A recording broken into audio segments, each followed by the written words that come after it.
സയനിസ്റ്റുകൾക്കും ഫാസിസക്കാരനും ആ പലസ്തീൻ എന്ന നഗരം ഒരു കോമഡിയാണെങ്കിലും അവർക്ക് പരിഹാസമാണെങ്കിലും മനുഷ്യത്വം മരവിക്കാത്ത ലോകരാജ്യങ്ങൾ ഫലസ്തീനിന്റെ പട്ടിണിക്കൊപ്പം നിൽക്കുന്നുണ്ടെങ്കിൽ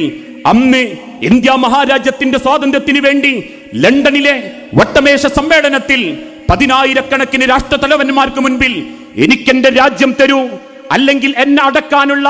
6 അടി മണ്ണ് തരൂ എന്ന്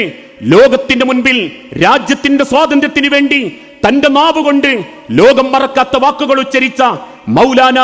ജൗഹർ അലിയുടെ വാക്കുകൾ കടമെടുത്ത് ഫലസ്തീനിന്റെ നേരെ നോക്കി ഇസ്രായേൽ ഭരണകൂടത്തോട് നമുക്ക് പറയാൻ സാധിക്കണം, ഫലസ്തീൻ ജനതയ്ക്ക്, ഫലസ്തീൻ മക്കൾക്ക് നിങ്ങൾ ഫലസ്തീൻ കൊടുക്കണം. നിങ്ങൾ പട്ടിണി കിട്ടാലും 4 ചുമരുകൾക്കുള്ളിൽ അവരെ ഉപരോധിച്ചാലും ചീറിപ്പാഞ്ഞു വരുന്ന തീയുണ്ടകൾക്ക് മുൻപിൽ സ്വന്തം വിരിമാറും വയറും കാണിച്ചു കൊടുത്ത്